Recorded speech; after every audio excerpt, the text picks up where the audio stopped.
I also found something out about the DJI Avata 2, which might be of note. I'm going to put this at the very beginning. Stay till near the end and you'll find out.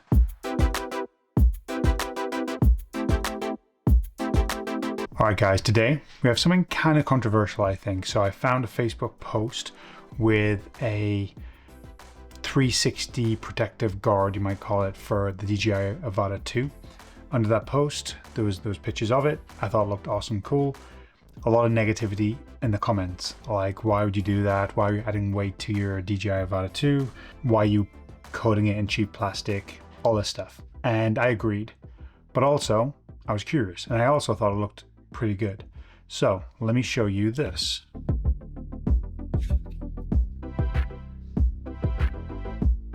So my DJI Avata 2 with a full, you wouldn't call it cage, but protective shell on it.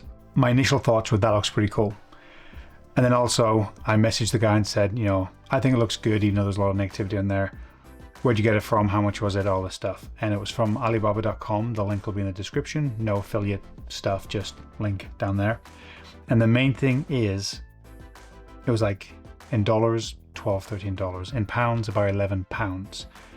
So clearly it's not going to be high end. It's not carbon fiber. It's not whatever, right? And even if you were adding that stuff on, you really wouldn't want to put heavy stuff on the outside of it. But I think personally, it looks great. And the guy who did it, I'll show you the original post right here. He put red blades on his as well. And I just thought it looked pretty cool. I ordered it out of curiosity. I bought it so you don't have to. You can have your opinion, but this might work for somebody, I guess. But also, yeah, I wanted to get it, curious, put it on, and then give my opinion. And if it's a piece of whatever, then so be it. And if it's not, then also so be it, and it looks cool. So yeah, chances are I won't keep it on here, but I got it today. I've already flown it, and here's my test flight. All right, so we're here. Fly this thing. And this is going to be the first flight. We're going to talk more upstairs about what we find. So let's see how this thing flies.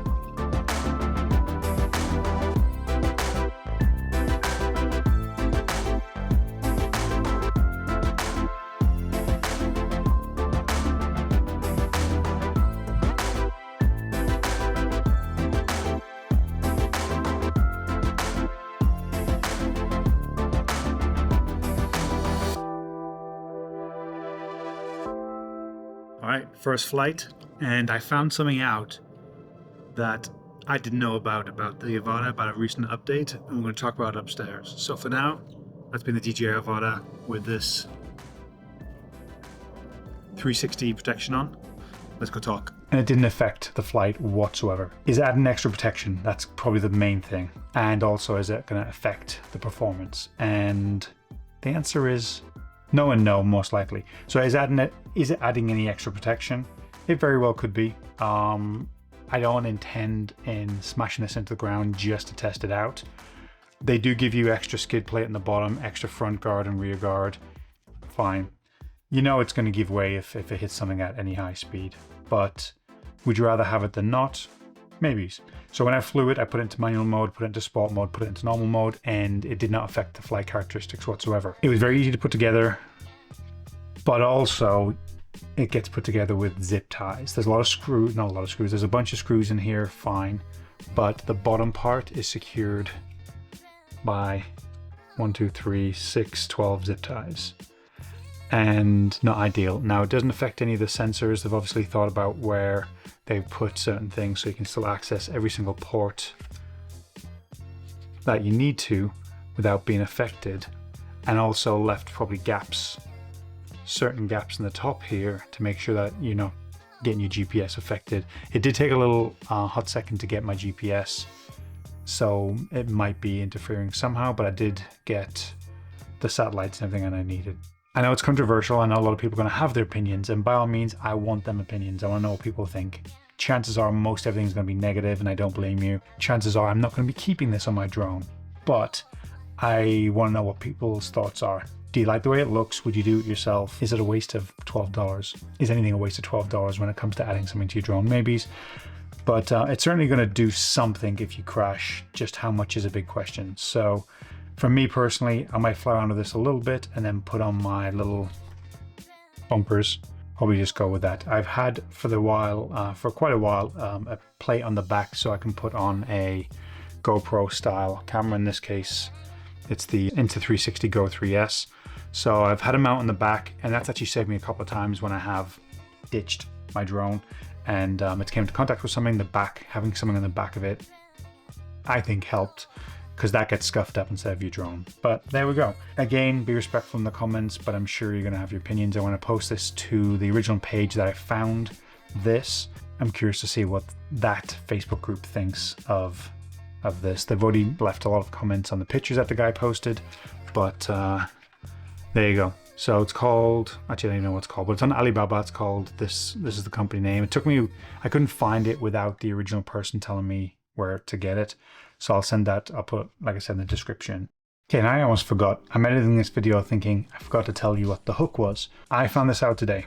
DJI just released an update saying that all the geo fences have gone away. So it's now the flyer's responsibility to fly knowing when and where you can't, right? That's the whole point of the geofencing, was to help stop people from flying in places they shouldn't. They've taken that away. It's now the pilot's responsibility. So with my DJI Avata 2, every single time I wanted to fly this to the mountains near my house, I'm at my takeoff point. The mountain's about 1,000 feet high. I can keep line of sight, but obviously with it out the box, I can only go 400 feet from where I launch, which is my backyard, and I can fly above that mountain. So you unlock it. So you ask DJI, hey, this is an area that's all mountainous. Can I unlock it so I can go higher, but I can stay below 400 feet above ground level, but still go above that 400 feet because I'm going up a mountain?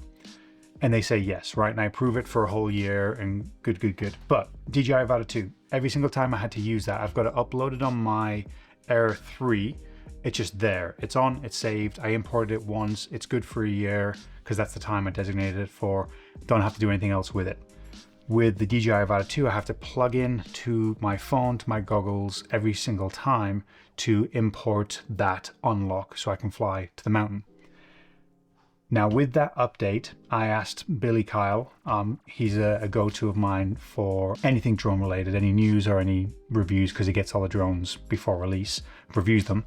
So Billy Kyle, I asked him in his comment section saying, so with his explanation of the geofencing thing going away, can you now not have to unlock the drone? He said, no, he still thinks that's a thing.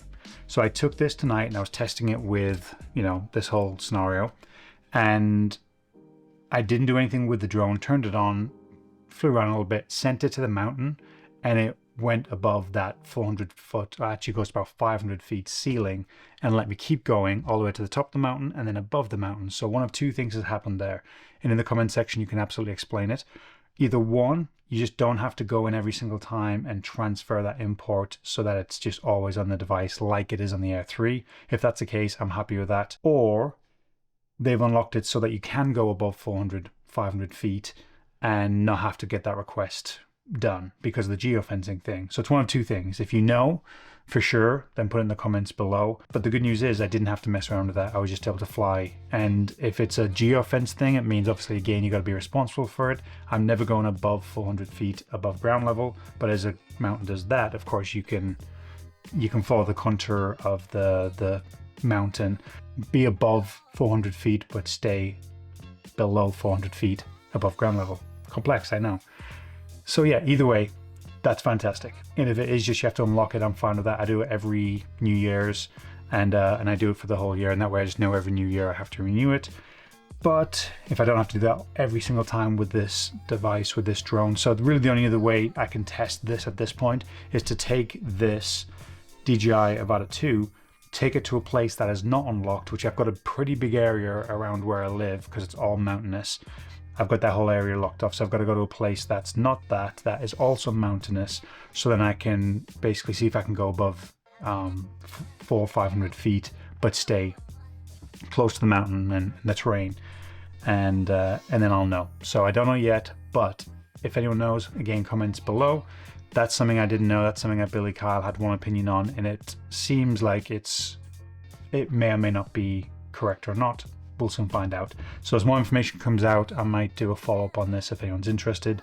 But that's exciting news. Not have to worry about that on the Air 3 because it just saves it, like I said. But same thing, if any of these drones now can go above that ceiling of 400 to 500 feet, makes things a lot simpler, but you just got to be cautious because the FAA could very well come and say, hey, you were above 400 feet and your data on your drone knows that.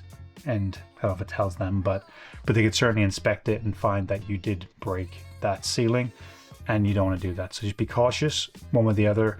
And I'm sure it's very easy for someone else to test this and let me know, but yeah, there you go. So there's a little bit of extra for you, and I hope you guys have a great day. Bye.